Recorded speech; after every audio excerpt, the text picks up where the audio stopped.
If you were called mature for your age, there's a real chance that wasn't praise. It was adaptation. Children are not meant to be emotionally stable in unstable homes. They are not meant to mediate adult conflicts.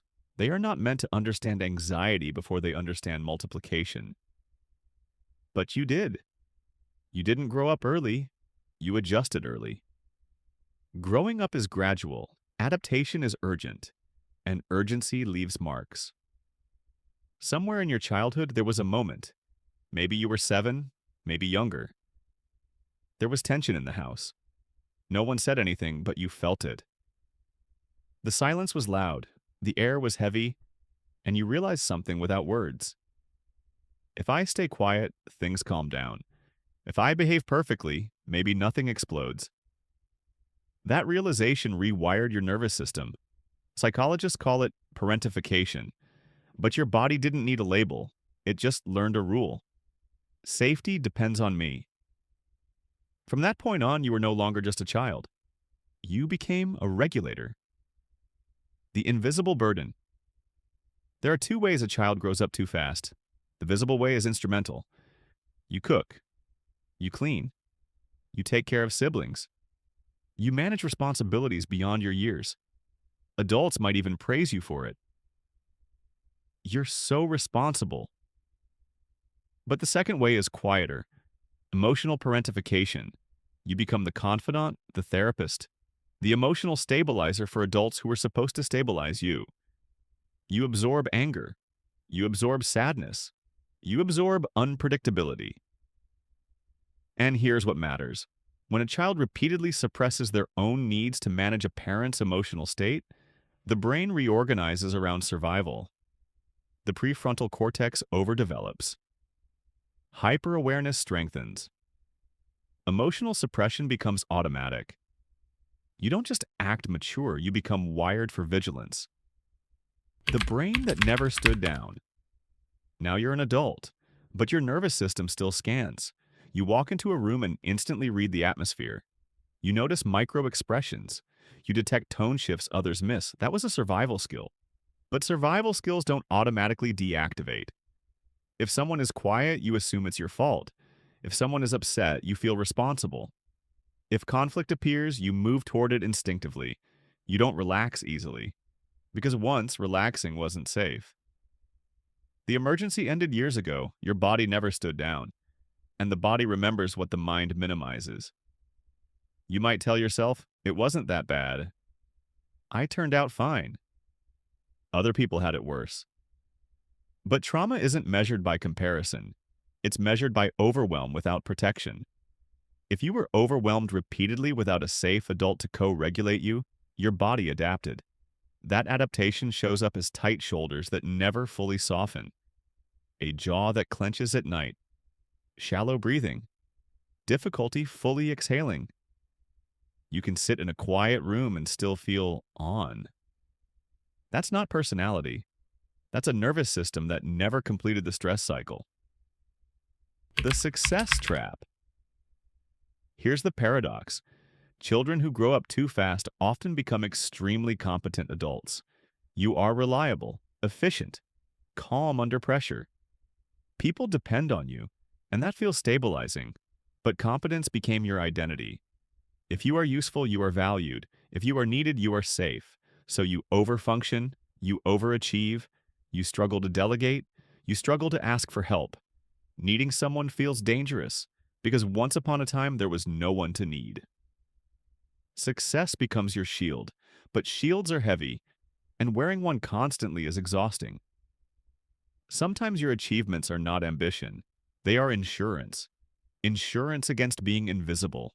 Insurance against being abandoned. Insurance against chaos returning. The invisible contract. Somewhere in childhood, an unspoken contract formed. If I keep everything stable, I will be loved. So you became predictable, dependable, emotionally steady. You minimized your needs so others wouldn't feel burdened. But that contract followed you into adulthood. You overextend, you overgive, you underask, and resentment builds quietly. Not because you're selfish, because your nervous system never learned reciprocity. It learned responsibility. Responsibility says, I hold everything. Reciprocity says, we hold things together. If reciprocity feels unfamiliar, that's not weakness. It just wasn't modeled. The exhaustion you can't name. On the outside, your life may look stable, career intact, relationships functional, everything managed. But internally, there's a quiet question. Who am I when I'm not fixing something? You may not know what you enjoy. You may not know what you want. You may not know how to rest without guilt. Because your childhood revolved around responsibility, not exploration. You skipped unstructured play. You skipped safe dependency. You skipped being protected, and skip stages don't disappear. They wait. They show up as burnout, as emotional crashes, as a desire to quit everything, as a deep fatigue sleep doesn't fix. That is grief. Not for a person. For a phase you never had.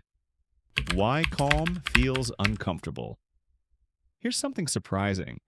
When life becomes calm, you may feel restless.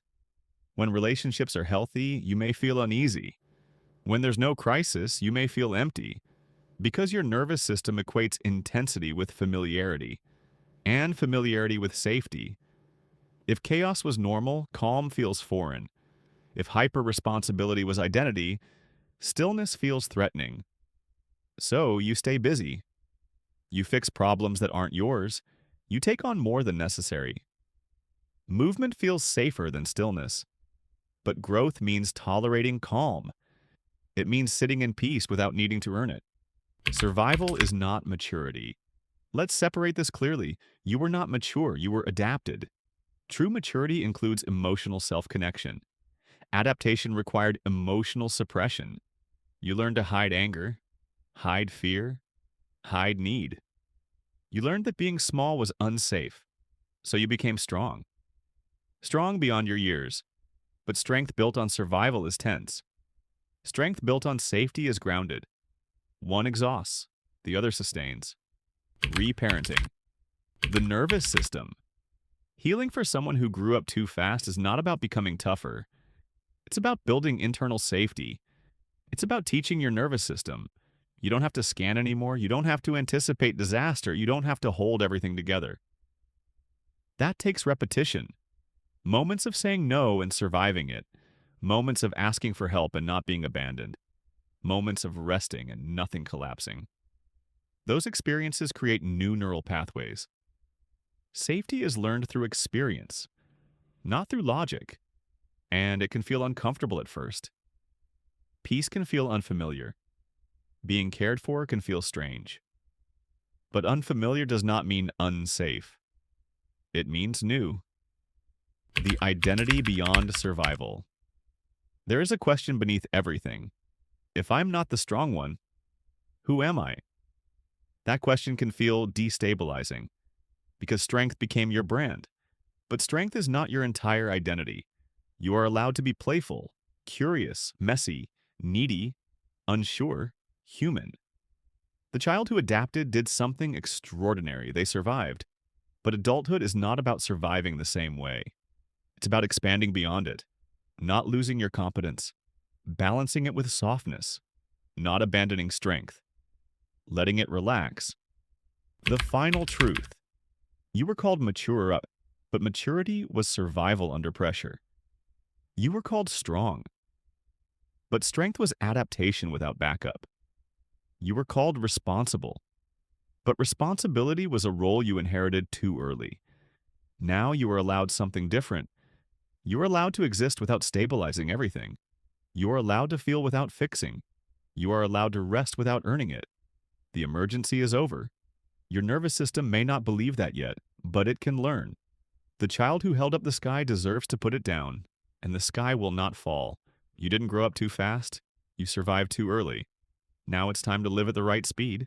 And in the next video, we'll break down how to retrain hypervigilance and rebuild internal safety step by step. Because awareness explains the past. Regulation changes the future. Stay here. We're not just understanding your story, we're rewriting it from the nervous system up.